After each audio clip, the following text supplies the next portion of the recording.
wani lokaci ne ya kamata a daina sahur? A ƙarƙashin wannan aya za a cire hukunci. Wal jumhur qala al jumhuru, mafi yawancin malamai suka ce zalika al fajr al mu'tarid fil ufuqi yamnatan wa yasratan wa bihadha ja'at al akhbaru wa madat alayhi al amsar. Alfijir nau'i biyu ne, wannan yana daga cikin ilmomin da malaman farko suke nuna wa ainihin waɗanda suke almajiransu. Ku kiyaye, alfijir iri biyu ne. Idan asubahi ta kusa, za ka ga wani haske ya taso daga sama ya yi shar kamar bindin akuya haka. Wannan ba shi ne alfijir ba. Alfijir na gaskiya wanda yake hana cin abinci idan lokacin azumi ne kuma ya wajabta sallah asuba, shine zaka ga wani jajajajen haske ya gilma tsakanin dama da hagunka. To wannan duk lokacin da ya bayyana, to hadisai sun bayyana cewa lallai ne a lokacin nan a daina cin abinci ko kuma a tsaya daga afkawa cin abinci, sa'an nan kuma a wannan lokaci ne lokacin sallah. روى مسلم عن سمرة ابن جندب رضي الله عنه قال سمرة بن جندب الله يقال مش يرده مسلم يرويته حديث شيء قال رسول الله صلى الله عليه وآله وسلم من زن الله ياتي لا يغرنكم من سحوركم أذان بلال من زن الله ينادى لادانين guda biyu. Ɗaya shine Bilal babban bawa, to shi yana kiran sallah ne da farko. Na biyu shine Ibn Ummi Maktum, shi kwa makaho ne, shi baya kiran sallah ma sai an ce mishi alfijir ya fito. Yana daga cikin irin wannan sunnar a masallaci a samu ladanai guda biyu waɗanda muryoyinsu sun sha bamban guda biyu, sai a ce jama'a duk lokacin da kuka ji wani na kiran sallah to za ku iya ci gaba da cin abinci, yana nuna cewa akwai sauran dare. Da zarar kun ji muryar wane kuwa, to shi kenan yana nuna cewa lokacin cin abinci ya ƙare, yanzu lokacin a kintsa a fito sallah ne. Wannan ita ce sunna ta annabi sallallahu alaihi wa alihi wasallam. Sa'annan hanya ta biyu da ake bambancewa, ladanin farko idan zai kira sallah shine zai hada da as-salatu khairun minan naumi. Haka hadisai suka zo ingantattu a cikin littafin sunanin nasa'i. Annabi sallallahu alaihi wa alihi sallama ya ce a kira as-salatu khairun minan naumi a kiran sallah na farko. A kiran sallah na biyu shi kuma ana yin shi plain ne ba tare da as-salatu khairun minan naumi ba. Amma ka duba yadda al'amura suka juye wa mutane, sai zama ana kiran sallah plain wanda ike a farkon dare. Lokacin da mutane suka taso mai yiwa ma suna cikin masallacin, sai ka ji ana kiran as-salatu khairun minan nawm. Wannan yana daga cikin kuskure da ya faru a cikin tarihin musulmi, wanda ya saba wa sunnar manzon Allah sallallahu alaihi wasallam. Ku karanta littafin sunanin nasa'i tare da sharhin al-imamu hayatuddin sindi da kuma sharhin al-allamatu suyuti, Allah ya gafarta musu.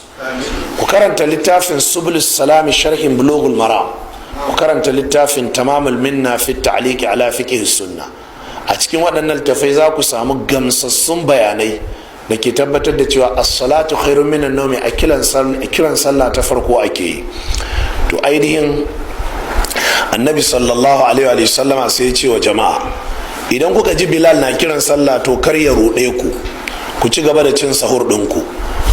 Wala bayadul ifqil mustatil hakaza, sai manzon Allah ya ce hakanan idan kuka ga haske mai tsawo daga sama zuwa ƙasa, kar ya hana ku cin abincinku hatta yastatira hakaza, har sai ya gilma haka tsakanin dama da hagu kenan. Wa hakahu hammadun biyadaihi, hammad ya nuna musu ainihin da hannayen shi, faqala ya'ni mu'taridan, wato in kun ga alfijir mai haske daga sama zuwa ƙasa ku ci gaba da cin abinci, amma in kun ga alfijir mai haske daga dama zuwa hagu to ku daina cin abinci lokacin sallah ta yi. Wa fi hadith ibn mas'udin, hadisi ya zo a ainihin daga sahabi ibn mas'udin, Allah maɗaukakin sarki ya ƙara mishi yarda, ya ce innal fajra laysa alladhi yaqulu hakaza wa jama'a asabi'ahu thumma nakasaha ila al-ardi. ibnu mas'udin sahabi ne ya ce alfijiri wanda ke hana cin abinci ba shine alfijirin da ke tasowa daga sama haka zuwa ƙasa ba, haka ya kwatanta musu.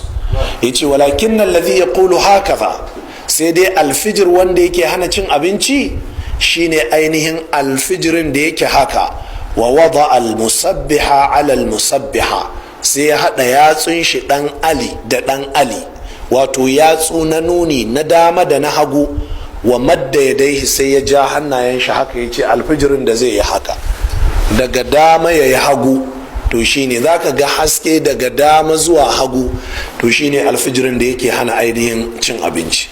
To jama'a kun ji wannan ainihin hadisi, waɗannan hadisai sun fayyace mana wane lokaci ne kenan ake fara azumi, shine lokacin da alfijir ya fito. To wata fatawa da suke cewa wai a daina cin abinci minti 15 kafin alfijir ya fito, faɗin wannan fatawar shi kanshi saban Allah ne, faɗinta ba wai aiki da ita ba, saboda ta saba hadisin manzan Allah sallallahu alaihi wasallam. Shi manzan Allah a cikin hadisin shi sahihi wanda al-Imam Abu Dawuda da Ahmad suka ruwaito cewa idan ɗayanku yana cikin cin abinci sai ladan ya kira sallah, annabi ya ce kada ya daina cin abincin shi, kada ya daina shan abin shan shi, ya gama biyan bukatar shi sannan ya tashi. Kenan idan ka tashi bacci ne kaga alfijir ya fito, to inna lillahi wa inna ilaihi raji'un alaika, shikenan ta ɓaci. Amma minti 10 saura alfijir ya fito ka tashi, yi marmaza ka zauna ka fara, to ka natsu, kar kai hannu baka hannu kwarya, ka natsu ka ci a hankali. An kira sallah, rabu da su, ka ci gaba da cin abincinka har sai ka gama biyan bukatarka. Ɗibo ruwa ka sha, madam ɗibo juice, to sa'an nan ka ci kayi daidai, to shi kenan ya yi daidai. Haka hadisi ya ce sahihi daga annabi sallallahu alaihi wasallam.